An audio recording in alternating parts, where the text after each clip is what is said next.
Hello, my name is Richard Rickett. I'm the author of this book, Beekeeping for Gardeners, published by Bloomsbury but available from Northern Bee Books.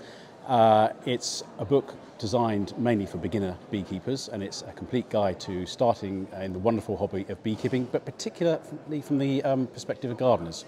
Because in my experience, most beekeepers tend to start off as people who are keen on gardening and flowers, and their love of the garden leads them to notice bees and then thinking perhaps they can keep bees in the garden. And of course you can keep bees in your garden, although many people go on to get an out apiary or keep them elsewhere.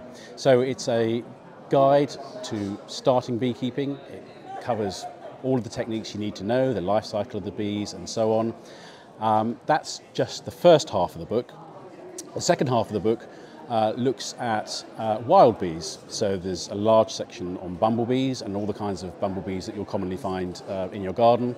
And then the solitary bees, of course, which have a very different lifestyle. And it describes many of these species that are commonly found in gardens in the UK, the way they nest and how you can help them in the garden, things that you can provide, which isn't just flowers and plants.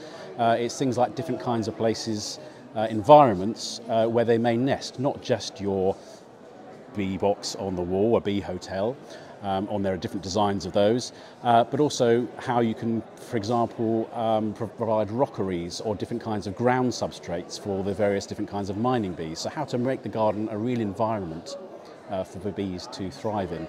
And the final part of the book is about gardening for bees, and as well as describing basics of what kinds of flowers are good for bees and why they like them and so on, and what different kinds of bees like different sorts of flowers, I look at different parts of the garden and different aspects of gardening and what you might grow there. So what, for example, might you grow if you've got a bog garden or a pond, different plants that you can have flowering there for the bees. What kinds of trees you might plant for bees, hedges for bees, the perennial border and so on. And there are gardening tips in there, but also some of my favourite kinds of flowering plants in each of those sections. So there's about 600 plants described in here, and how they're useful for particular kinds of bees. So yes, it's Beekeeping for Gardeners. Have a look at it and I hope you like it.